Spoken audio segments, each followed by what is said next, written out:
Class 8 ये आपका extra questions का पार्ट 3 है। तो आपका फर्स्ट क्वेश्चन आता है, what did many company officials in India want to promote Indian rather than western learning. Bharat में कई कंपनियां अधिकारी पश्चिमी शिक्षा की बजाय भारतीय शिक्षा को बढ़ावा क्यों देना चाहते थे, यानी कि वो हमारे जो भारतीय शिक्षा था उसको क्यों बढ़ावा देना चाहते थे। Many company officials felt that institutions should be set up to encourage the study of ancient India texts and teach Sanskrit and Persian literature and poetry. कई कंपनी अधिकारियों का मानना था कि प्राचीन भारतीय ग्रंथों के अध्ययन को प्रोत्साहित करने और संस्कृत और फारसी साहित्य और कविता पढ़ाने के लिए संस्था स्थापित किए जाने चाहिए। तो बहुत सारे कंपनी के अधिकारी ऐसे थे जिनका मानना ये था कि उनको क्या करना चाहिए, संस्कृत की भाषा को और फारसी भाषा को क्या करना चाहिए, प्रोत्साहित करना चाहिए, कविताओं को, इन सारी चीज़ों को स्थापित करना चाहिए और जो हमारा इंडियन सिस्टम है उस एजुकेशन को क्या करना चाहिए, एनकरेज करना चाहिए। These officials were of the opinion that Hindus and Muslims ought to be taught what they were already familiar. इन अधिकारियों का मानना था कि हिंदू और मुसलमानों को वही पढ़ाया जाना चाहिए जिससे वे पहले से परिचित है। तो इन कंपनियों का मानना ये था इनके इंडियंस को वही चीज़ें समझानी चाहिए हिंदुओं और मुसलमानों को कि जिनसे वो पहले से ही क्या है, परिचित है, फैमिलियर है with they valued and preserve not subject that were align to them, और जिसे वे महत्व देते हैं और संरक्षित करते हैं, न कि वे विषय जो उनके लिए अजनबी है। उनका मानना था कि ऐसा करके अंग्रेजी भारतीयों का दिल जीत सकते हैं, तभी वे अपने नागरिकों से सम्मान की उम्मीद कर सकते हैं। They believed that the only by doing this, the Britishers could win the heart of the Indians. Only then they could accept to be respected by their subject.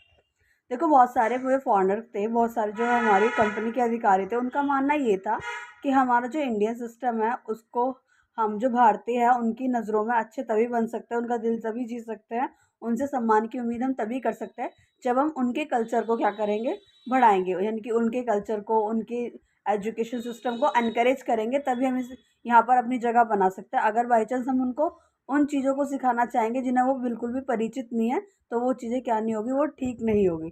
तो उनका मानना ये था कंपनी के लोगों का, बहुत सारे अधिकारियों का, कि इन्हें जो चीज़ें सिखानी चाहिए भारतीय और मुसलमानों को, वही चीज़ें सिखानी चाहिए जिनसे वो पहले से पहले क्या है, परिचित है, जिनके बारे में उनको जानकारी है, तो उन्हें उन चीज़ों में समझाने में उनको आसानी रहेगी और आसानी से वो उन चीज़ों को जान पाएंगे, समझ पाएंगे और चीज़ों को आराम से क्लियरली जल्दी सीख लेंगे। बट अगर हम उन्हें अननोन लैंग्वेज सिखाएंगे या अननोन कोई सब्जेक्ट पढ़ाएंगे तो उन्हें सीखने में भी टाइम लगेगा और वो बिल्कुल ही उनको किसी भी चीज़ का सिस्टम समझ में नहीं आएगा। क्लियर। अब हमारा नेक्स्ट क्वेश्चन है, what were the viewers of other company official. अन्य कंपनी अधिकारियों के क्या विचार थे। Other company official did not approve that ideas of the orientalist. अन्य कंपनी अधिकारियों ने ओरिएंटलिस्ट के विचारों को स्वीकार नहीं किया। जो ओरिएंटलिस्ट है उनके विचारों को दूसरे कंपनी वालों ने क्या नहीं किया, अप्रूव नहीं किया। They began to criticize the orientalist vision of learning. उन्होंने ओरिएंटलिस्ट के सीखने के दृष्टिकोण की आलोचना करी, यानी कि उनको उनके सीखने का तरीका बिल्कुल भी बेस्ट नहीं लग रहा था। They saw that the knowledge of the East was full of error and unscientific thought.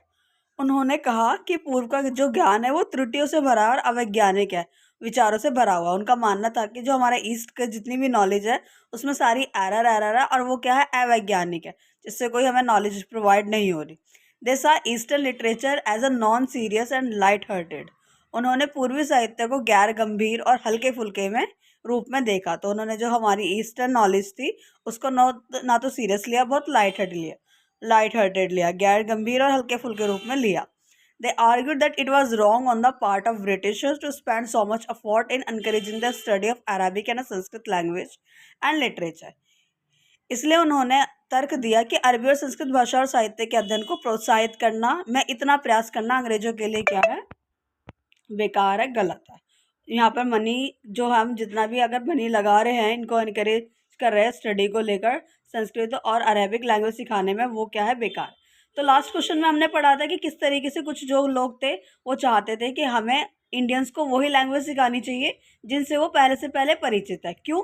इससे क्या होगा, हम उनकी नज़रों में सम्मान सम्मान पालेंगे और क्या करेंगे, यहाँ पर हमारे जो कदम है वो मजबूती से एकदम से हम यहाँ पर अपनी जो सरकार है उसको अच्छे से बना सकते हैं। बट आधे लोगों का कहना था कि यहाँ का जो ज्ञान है, ईस्ट का जो ज्ञान है वो बिल्कुल ही है ना, मतलब अब नॉर्मल है, मतलब बिल्कुल भी एरर ही एरर है उसमें, अनसाइंटिफिक है, ऐसा अवैज्ञानिक है, उसमें कोई भी नॉलेज नहीं, क्राइटेरिया अच्छा नहीं है। तो अगर हम अपने पैसा या टाइम इस पर वेस्ट कर रहे हैं तो वो फुल ऑफ मनी और फुल ऑफ टाइम वेस्ट जा रहा है। तो ये सारे व्यूअर्स इस तरीके से कंपनी के कुछ ओरिएंटलिस्ट किस तरीके से देखते थे और कुछ कंपनी के मेंबर्स किस तरीके से देखते थे, ये कंपैरिजन बताया गया। तो कुछ चाहते थे कि उनको वही चीज़ें सिखाई जाए जिनसे वो परिचित है, बट कुछ लोग क्या चाहते थे कि उनको पैसा, उन पर टाइम वेस्ट करना एकदम बेकार है, क्योंकि यहाँ का जो ज्ञान है, ईस्ट की जो नॉलेज है वो फुल ऑफ एरर्स है और यहाँ का जो ज्ञान है वो अवैज्ञानिक है। और उन्होंने जो पूर्वी ज्ञान था उसको बहुत ही हल्के फुल्के में ले लिया था। क्लियर? तो आपको दोनों तरीके से पता लग गया कि किस किस तरीके से जो ब्रिटिशर्स थे वो किस तरीके से इंडियन एजुकेशन सिस्टम को देखा करते थे, कैसे पॉजिटिव में देखते थे और कैसे नेगेटिव वे में देखा करते थे। क्लियर? अब हमारा नेक्स्ट क्वेश्चन आता है, question number third. Define the term vernacular, why did British use the term in a कॉलोनिकल countries like India. Vernacular शब्द को परिभाषित करें, अंग्रेजों ने भारत जैसे औपनिवेशिक देशों में इस शब्द का इस्तेमाल क्यों किया? देखो, जो टर्म वर्नाकुलर होती है वो रेफर करती है एक लोकल लैंग्वेज को, और dialect and distinct from what is known as the standard language. Vernacular शब्द का अर्थ होता है स्थानीय भाषा या बोली से है, जो स्थान में भाषा बोली जाने वाली है या बोली है उससे है, जो मानक भाषा के रूप में जानी जाती है वाली भाषा से अलग है। जो मानक रूप भाषा बोली जाती है उससे क्या है, अलग है। जैसे हर एक एरिया होता है ना जहाँ पे अलग अलग तरीके की भाषा बोली जाती है। अब हमारा इंडियन है, इंडियन कंट्री में खाली हिंदी लैंग्वेज तो बोली नहीं जाती ना, बहुत सारे अलग अलग जगह ऐसी होती है जहाँ पे वहाँ पे एरिया के हिसाब से बोली बोली जाती है, इसे बोली कहते हैं। तो हमारी टर्म वर्नाकुलर उनको अलग अलग करने के लिए बनाया गया था word. In colonial countries like India, the British used this term to mark the difference between local language of everyday use and English. Bharat जैसे औपनिवेशिक देशों में अंग्रेजों ने इस शब्द का इस्तेमाल, यानी कि जो वर्नाकुलर शब्द था इसका इस्तेमाल रोजमर्रा की स्थानीय भाषा और शाही आकाओं की भाषाओं यानी कि अंग्रेजी के बीच अंतर दर्शाने के लिए किया। तो जो वर्नाकुलर वर्ड था उसका यूज़ किया गया था डिफरेंस शो करने के लिए कि क्या डिफरेंस है किसके अंदर, लोकल लैंग्वेज के अंदर और जो हमारी मानक भाषा है, यानी कि जिस तरीके से उन्होंने अंग्रेजी भाषा थी उन लैंग्वेजेस के बीच में डिफरेंस क्रिएट करने के लिए एक वर्ड वर्नाकुलर का उन्होंने क्या करा था, यूज़ किया था। तो क्लियर हम हो गया हमारा कि वर्नाकुलर वर्ड का मीनिंग क्या। अब हमारा नेक्स्ट क्वेश्चन आता है, question number 4। What measures that were taken by the English Education Act in 1835? 1835 के अंग्रेजी शिक्षा अधिनियम द्वारा क्या उपाय किए गए थे, यानी कि 1835 में क्या क्या उपाय किए गए एजुकेशन को लेकर। The following major were act under the English education act 1835। अंग्रेजी शिक्षा अधिनियम 1835 के तहत अलग अलग कदम उठाए गए। English was made the medium of instruction for higher education. अंग्रेजी को उच्च शिक्षा के लिए शिक्षा का माध्यम बनाया गया। तो जो हमारे उच्च शिक्षालय थे, जो हायर एजुकेशन थी उसमें क्या बनाया गया, अंग्रेजी को उच्च शिक्षा का माध्यम बनाया गया। Promotion of a oriental institution like the Calcutta Madrasa and Banaras Sanskrit College was stopped. These institutions were seen as a temple of darkness that were falling of the themselves into decay. अंग्रेजों को उच्च शिक्षा कलकत्ता मदरसा और बनारस संस्कृत कॉलेज जैसी प्राच्य संस्थाओं को बढ़ावा देना बंद कर दिया था, क्योंकि ब्रिटिशर्स का मानना क्या था कि ये क्या है, एक अंधकार के टेम्पल में लोगों को ले जा रहे, बंद कर दिया गया। इन संस्थाओं को अंधकार के मंदिर में के रूप में देखा जाता था, जो खुद की शय से में गिर रहे हैं, यानी खुद के अपने शय से खुद से गिर रहे हैं। तो इन सारे मदरसों को, बनारस के संस्कृत कॉलेज को, इन सबको क्या कर देता, स्टॉप कर देता। English text book began to be produce for school. स्कूलों के लिए अंग्रेजी पाठ्य पुस्तक तैयार की गई। जो स्कूल थे उसके अंदर क्या बनाई गई, अंग्रेजी पाठ्य पुस्तक बनाई गई। क्लियर? अब हमारा नेक्स्ट क्वेश्चन आता है, question number 5। What major were the taken by the Britishers after issuing the Wood's of dispatch. Wood dispatch जारी होने के बाद अंग्रेजों ने क्या कदम उठाए। जो वुड डिस्पैच जब जारी हुआ था तब क्या क्या चीज़ें हुई। Education Department of the government were set up to extend control over all matter regarding education. शिक्षा से संबंधित सभी मामलों पर नियंत्रण बढ़ाने के लिए सरकार के शिक्षा विभाग स्थापित किए गए। अब क्या करा था, वुड्स ऑफ डिस्पैच में गवर्नमेंट ने शिक्षा की चीज़ों को बढ़ावा देने के लिए, शिक्षा के सिस्टम को देखने के लिए एक विभाग स्थापित किया गया, शिक्षा का विभाग स्थापित किया गया था। देन उसके बाद a system of university education was introduce. University were establish in Calcutta, Madrasa and Bombay. विश्वविद्यालय शिक्षा की एक प्रणाली शुरू की गई। विश्वविद्यालय बनाए गए, शिक्षा प्रणाली शुरू की गई, जिसमें कलकत्ता, मद्रास और बॉम्बे में विश्वविद्यालय स्थापित किए गए। कहाँ कहाँ पर हमारे विश्वविद्यालय बनाए गए? कलकत्ता में, मद्रास में और बॉम्बे में विश्वविद्यालय बनाए गए। Next, attempts were also made to bring about changes with in the system of school education. स्कूली शिक्षा की प्रणाली में भी बदलाव लाने में प्रयास किए गए। जो स्कूल का एजुकेशन सिस्टम था उसके अंदर भी क्या गए, चेंजेस लाने स्टार्ट कर दिए गए। तो वुड ऑफ डिस्पैच में क्या क्या चीज़ें की गई थी, हमारी किन किन मामलों पर चीज़ें देखी गई थी। तो फर्स्टली हमारा क्या था कि शिक्षा को संबंधित मामलों को बढ़ाने के लिए, नियंत्रण करने के लिए उन्होंने क्या करा था, शिक्षा विभाग स्थापित किए गए थे। दैन उसके बाद विश्वविद्यालय बनाए गए, प्रणाली शुरू की गई, जैसे कलकत्ता का, मदरसा का, बनारस का, ये सारे विश्वविद्यालय स्थापित किए गए थे। और जो हमारे स्कूल की शिक्षा की प्रणाली थी उसमें भी क्या कहते हैं, बहुत सारे चेंजेस करे गए थे। क्लियर। अब हमारा नेक्स्ट क्वेश्चन आता है, question number 6। How are the views of Tagore and Mahatma Gandhi on the west different. पश्चिमी के प्रति टैगोर और महात्मा गांधी के विचार किस प्रकार अलग थे। यानी कि पश्चिम को महात्मा गांधी और टैगोर जो है वो एक तरीके से डिफरेंस तरीके से क्यों देखा करते थे। जो बोथ टैगोर एंड महात्मा गांधी थे वो विचार करते थे about the education similar ways. Tagore और महात्मा गांधी दोनों ही शिक्षा के बारे में एक जैसी ही सोच रखते थे, but there were a difference too. But उनमें लेकिन थोड़ा सा भी क्या था, अंतर था। Gandhi ji was highly critical of western civilisation and it worship of machine and technology. Gandhi ji पश्चिमी सभ्यता और मशीनों को, प्रौद्योगिकों की पूजा के में बहुत आलोचक थे। यानी कि वो क्या करते थे, मशीनी लैंग्वेज, मशीनी चीज़ों को और वेस्टर्न सिविलाइजेशन की पूजा के बहुत क्या थे, आलोचक थे, उनकी आलोचना किया करते थे। But Tagore wanted to combine elements of a modern western civilization. But जो टैगोर थे वो टैगोर आधुनिक पश्चिमी सभ्यता के तत्वों को भारतीय परंपरा के भीतर सर्वश्रेष्ठ रूप में देखते हुए मिलाना चाहते थे। यानी कि उनके एजुकेशन में अपने एजुकेशन को ऐड करके कुछ न्यू फॉर्म्ड आउट करना चाहते थे।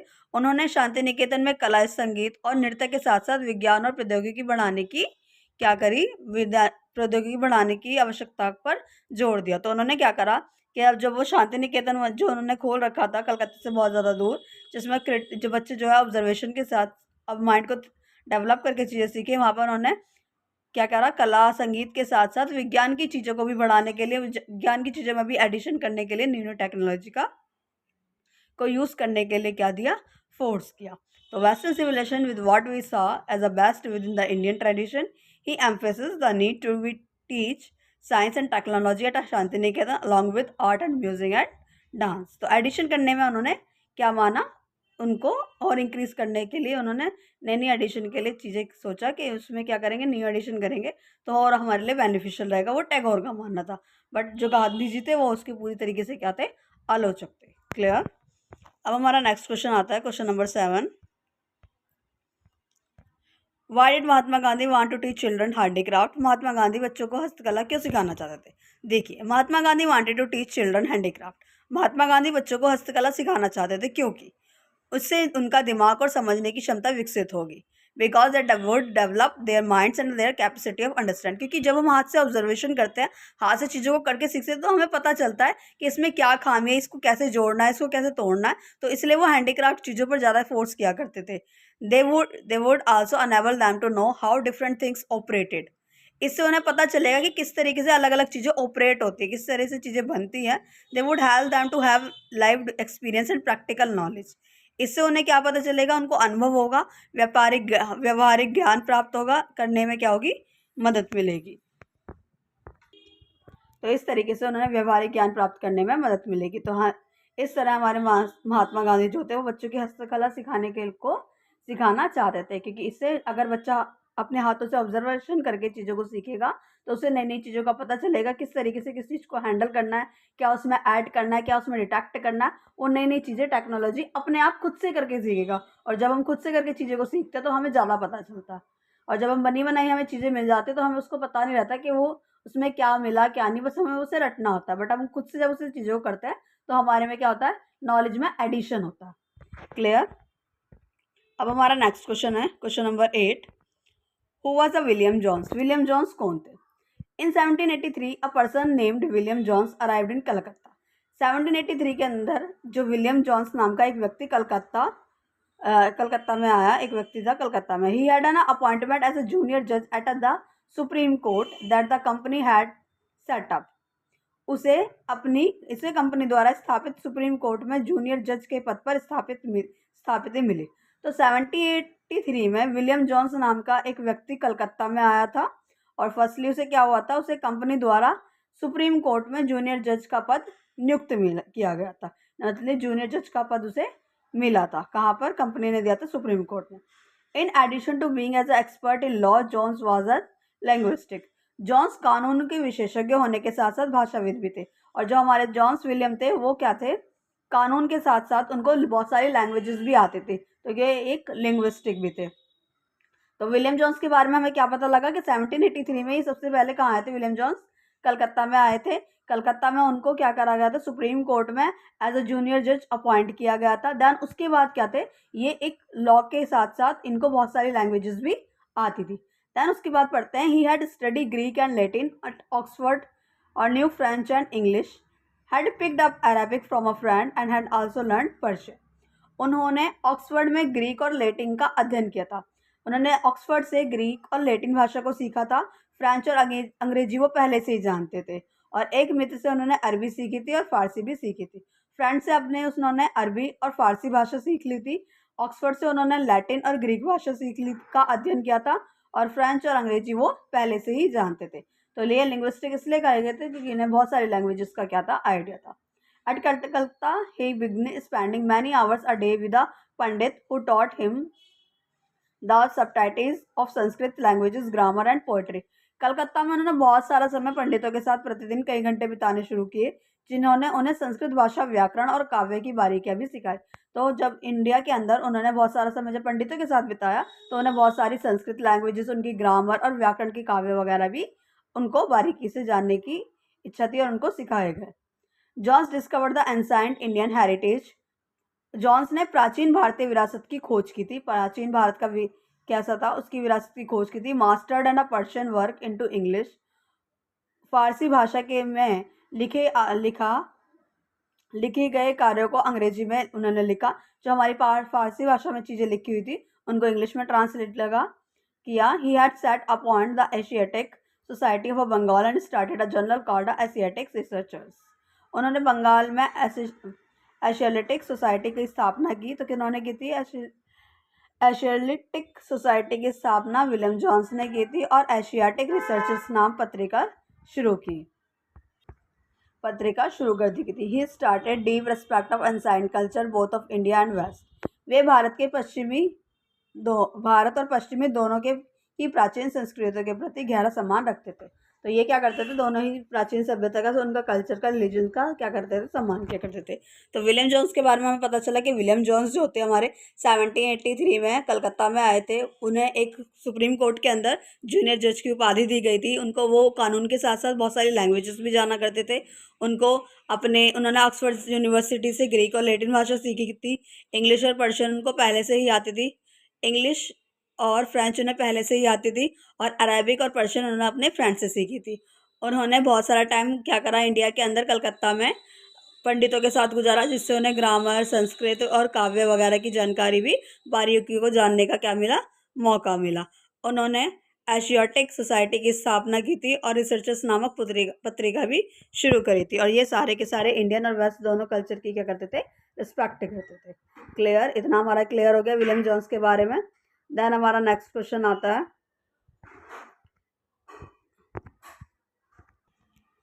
तो हमारा आता है, describe the attitude of Colebrooke towards India. Colebrooke के भारत के प्रति दृष्टिकोण का वर्णन करें। अभी हमने विलियम जॉन्स के बारे में पढ़ा था, अब हम कॉलब्रुक के बारे में पढ़ेंगे। कॉलब्रुक ने किस तरीके से उनका देखने का नजरिया था, दृष्टिकोण था इंडिया को, towards India. Colebrooke came to represent a particular attitude forward India. Colebrooke Bharat के प्रति एक विशिष्ट दृष्टिकोण का प्रतिनिधित्व करने लगे, यानी कि एक अलग तरीके का दृष्टिकोण था उनका यहाँ को लेकर।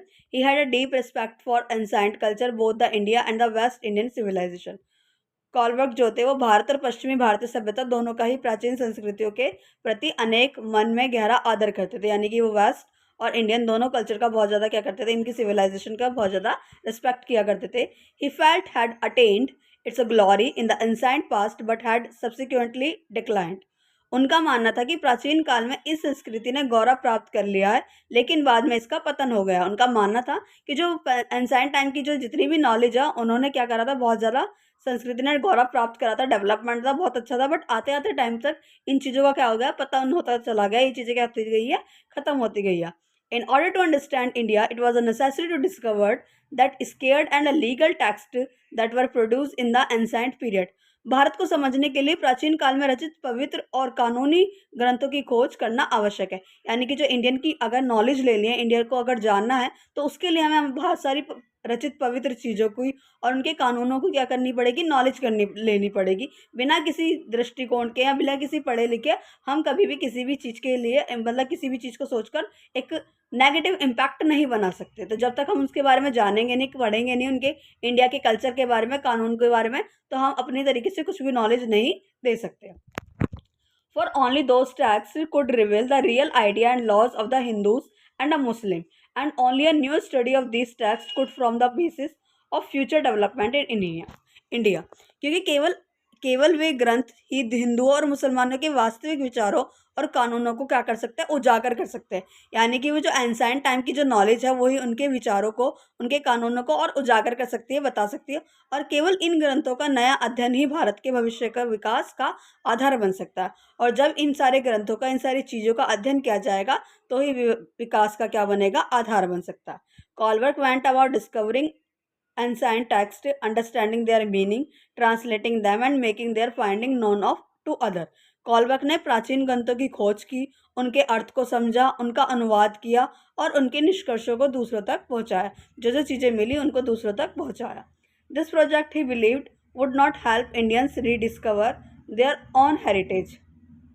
उनका मानना था कि इस परियोजना में भारतीयों को अपनी विरासत को फिर से खोजने और अपने अतीत के खोए गए गौरव को समझने में मदद नहीं मिलेगी. इस प्रक्रिया में अंग्रेज भारतीय संस्कृति के संरक्षक और उसके स्वामी दोनों बन जाएंगे. यानी कि अगर वो उनकी हेल्प करेंगे उन चीज़ों को जानने के लिए, उन चीज़ों को समझने के लिए, तो वो उनके स्वामी और क्या कहते हैं, उनके स्वामी भी और उनके संरक्षण दोनों बन जाएंगे, क्योंकि वो खुद से इस नॉलेज को, इस ज्ञान को जान नहीं पाएंगे. तो कॉलबर्क का मानना ये था कि इस तरीके से पीछे चीज़ों को जानकर जिन्होंने गौरव प्राप्त करा, वो आगे आने वाले टाइम पे कैसे वो ख़त्म होती जा रही है. अगर हम उसके बारे में जानेंगे और उसके बारे में सोचेंगे, कानून को जानेंगे, तो लोगों को बताने में, लोगों को समझाने में बहुत सारा आसानी रहेगी. और अगर हम उनकी इन चीज़ों में हेल्प करेंगे इंडियंस की, तो हम उनके संरक्षण और उनके स्वामी बन जाएंगे. तो कॉलबर्क का ये नज़रिया था इंडिया को लेकर. क्लियर.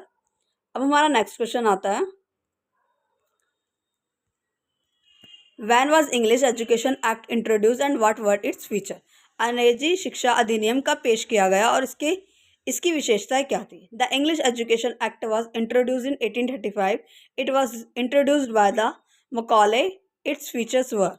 अंग्रेजी शिक्षा का जो अधिनियम है वो 1835 में लागू किया गया था, पेश किया गया था. इसे मकॉले ने पेश किया था. इसकी क्या विशेषता थी. तो मकॉले के द्वारा 1835 में जो एजुकेशन एक्ट पारित किया गया था, तो उसकी क्या क्या फीचर्स थे. तो हमारे उसके फीचर्स थे, English was made the medium of instruction for higher school. उच्च शिक्षा के लिए अंग्रेजी की शिक्षा का माध्यम बनाया गया. यानी कि उच्च शिक्षा में अंग्रेजी को माध्यम बनाया गया. इंग्लिश को टेक्स्ट बुक के रूप में यूज़ किया गया स्कूलों के अंदर. स्कूलों में के लिए अंग्रेजी पाठ्य पुस्तक तैयार की जाने लगी.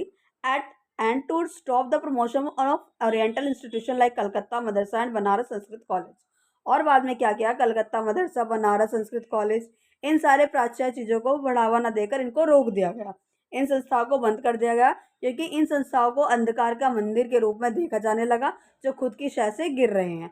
यानी कि जो खुद ही अपने आप को क्या कर रहे हैं, डिके कर रहे हैं, फॉल कर रहे हैं. Clear.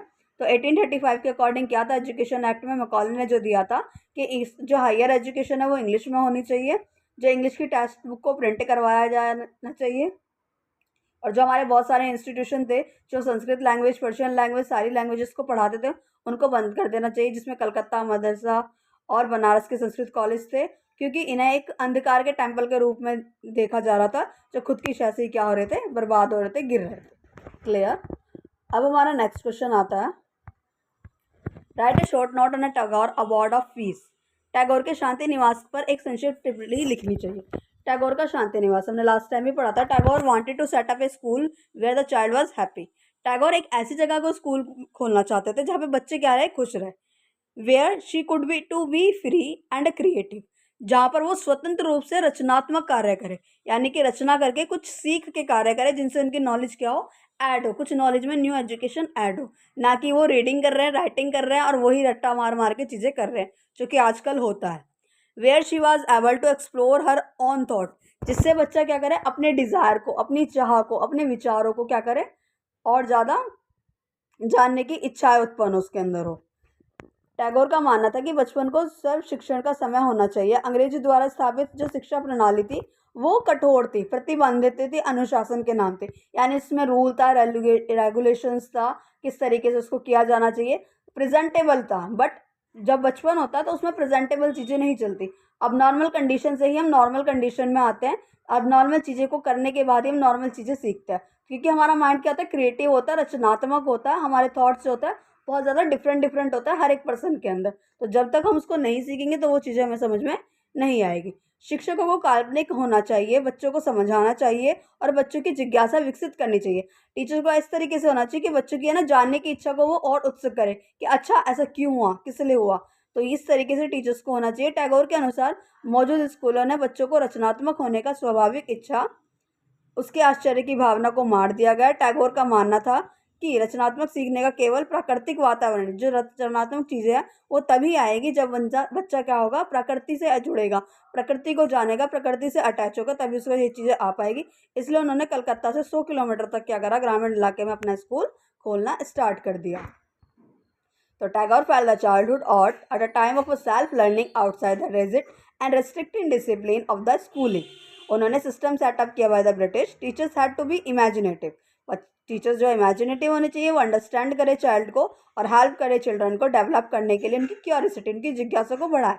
According to the Tagore, the existing school killed the natural desire. जो हमारे जो स्कूल है इस टाइम के, वो बच्चों की डिज़ायर को, उनकी क्रिएटिविटी को क्या कर रहे हैं, डांस कर रहे हैं, बिल्कुल बेकार कर रहे हैं। Tagore was the view of a creative learning.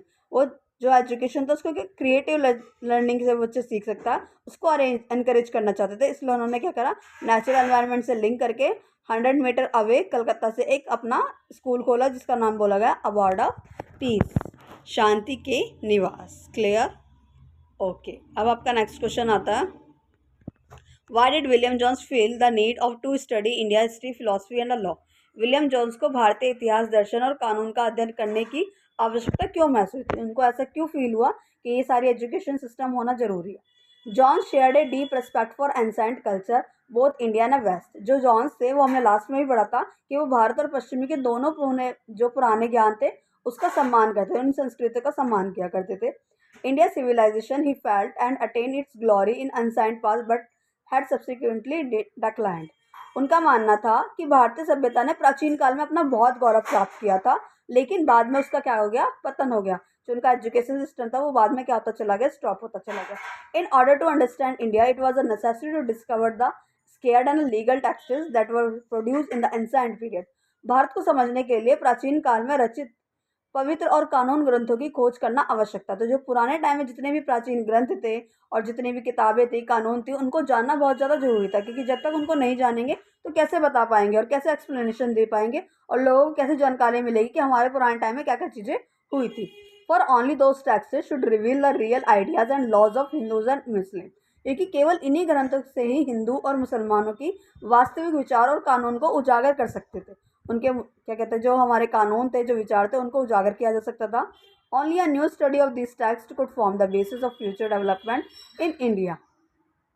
इन ग्रंथों का नया अध्ययन ही भारत में भविष्य में विकास का आधार बन सकता था। तो ये हमारा एजुकेशन सिस्टम था जो विलियम जोन्स ने स्टडी करना चाहते थे। इसी वजह से वो हिस्ट्री, फिलॉसफी और लॉ की स्टडी करना चाहते थे इंडिया की। Clear? Okay class, thank you. बाकी के क्वेश्चन नेक्स्ट वीडियो में।